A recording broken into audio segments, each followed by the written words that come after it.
પહલગામમાં થયેલા આતંકવાદી હુમલા બાદ ઇન્ડિયા અને પાકિસ્તાન વચ્ચે યુદ્ધ જેવી સ્થિતિ ઊભી થઈ ગઈ છે અને ભારતે લીધેલા એક્શનથી ધુઆપુઆ થયેલા પાકિસ્તાને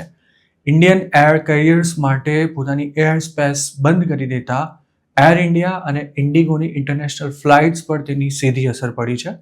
જેના કારણે હવે ઇન્ડિયાથી ડાયરેક્ટ યુએસ અને યુરોપ જતી એર ઇન્ડિયાની ફ્લાઇટ્સની ડ્યુરેશન 2 થી 2.5 કલાક જેટલી વધી જશે. જોકે કયા રૂટની ફ્લાઇટની ડ્યુરેશન કેટલી વધશે તેનો આધાર એરલાઇન કયા અલ્ટરનેટિવ રૂટ્સ પસંદ કરે છે તેના પર રહેશે અને એરલાઇન્સ પોતાના ફાઇનલ ફ્લાઇટ પ્લાન્સ સબમિટ કરશે ત્યારબાદ આ અંગે વધુ સ્પષ્ટતા થઈ શકશે. પાકિસ્તાનની એર સ્પેસ ક્લોઝ થતાં તેનાથી પ્રભાવિત થનારા રૂટ્સ પર એરફેર 8 થી 12% જેટલું વધી શકે છે, જેની અસર એર ઇન્ડિયા એક્સપ્રેસ, સ્પાઇસજેટ અને અકાસા એર પર પણ જોવા મળશે. અને આ સ્થિતિ જો લાંબી ચાલી તો એર ટિકિટ વધુ મોંઘી થઈ શકે છે. એરલાઇન સામે ખૂબ જ ઓછા માર્જિન પર બિઝનેસ કરતી હોય છે અને પાકિસ્તાની એર સ્પેસ બંધ થઈ જવાથી તેમની ઓપરેશનલ કોસ્ટ વધશે, તેમજ પેલોડ રિસ્ટ્રિક્શન્સને કારણે ફ્લાઇટ્સમાં મર્યાદિત સંખ્યામાં જ પેસેન્જર્સ બેસાડી શકાશે,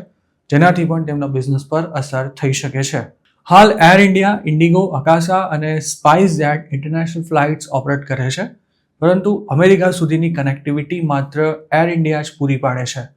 પાકિસ્તાને ઇન્ડિયન એર કેરિયર્સ પર જ પોતાની એર સ્પેસ વાપરવા પર પ્રતિબંધ મૂક્યો છે, જે ઇન્ડિયા આવતી જતી અન્ય એરલાઇન્સને લાગુ નથી પડવાનો, જેથી જેમને એર ઇન્ડિયાની ફ્લાઇટમાં અમેરિકા કે યુરોપ જવાનું છે તેમને જ હવે લાંબી ફ્લાઇટ્સ લેવી પડશે, જેમાં ખાસ તો દિલ્હીથી સીધી શિકાગો, ન્યુયોર્ક કે પછી અમેરિકાના અન્ય ડેસ્ટિનેશન્સને કનેક્ટ કરતી એર ઇન્ડિયાની ફ્લાઇટ સૌથી વધુ પ્રભાવિત થઈ શકે છે અને એર ઇન્ડિયા માટે કોમ્પિટિશનમાં ટકી રહેવું મુશ્કેલ બની જશે. પાકિસ્તાને તેની એર સ્પેસ બંધ કરતા હવે દિલ્હી, લખનઉ, જયપુર, ચંદીગઢ અને અમૃતસર જેવા શહેરથી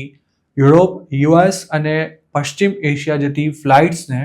ગુજરાત કે મહારાષ્ટ્રના રસ્તે અરબ સાગર તરફ વળવું પડશે, જેના કારણે ફ્લાઇટ્સની એવરેજ ડ્યુરેશન 70 થી 80 મિનિટ જેટલી વધી જશે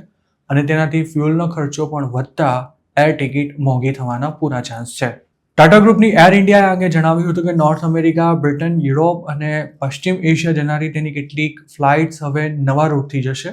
જ્યારે ઇન્ડિગોએ એવું જણાવ્યું હતું કે પાકિસ્તાને અચાનક એર સ્પેસ બંધ કરી દેતા તેની કેટલીક ઇન્ટરનેશનલ ફ્લાઇટ્સ પ્રભાવિત થઈ છે. એર ઇન્ડિયાએ એક્સ પર એક પોસ્ટમાં મુસાફરોને થનારી અસુવિધા બદલ ખેદ વ્યક્ત કરતા જણાવ્યું હતું કે આ હવાઈ ક્ષેત્ર બંધ થવું તેના નિયંત્રણની બહાર હતું, જ્યારે ઇન્ડિગોએ એક્સ પર એક પોસ્ટમાં એવું લખ્યું હતું કે તેની પૂરી ટીમ પેસેન્જર્સને બને તેટલા ઝડપથી ડેસ્ટિનેશન સુધી પહોંચાડવાનો પ્રયાસ કરી રહી છે. ઇન્ડિગોએ પેસેન્જર્સને લેટેસ્ટ ફ્લાઇટ સ્ટેટસ ચેક કરવા માટે પણ વિનંતી કરી છે અને જો ફ્લાઇટના શેડ્યુલ પર અસર થઈ હોય તો ફ્લેક્સિબલ રીબુકિંગ ઓપ્શન્સનો પણ યુઝ કરવા માટે જણાવ્યું છે. વર્ષ 2019માં કલમ 370 હટ્યા પછી પણ પાકિસ્તાને પોતાની એર સ્પેસ ઇન્ડિયા માટે બંધ કરી દીધી હતી અને ત્યારે ઇન્ડિયન એર કેરિયર્સને લગભગ 700 કરોડ રૂપિયાનું નુકસાન સહન કરવું પડ્યું હતું, જેમાં સૌથી વધુ નુકસાન એર ઇન્ડિયાને થયું હતું અને ત્યારે પણ ફ્લાઇટની ટિકિટ્સ મોંઘી થઈ ગઈ હતી.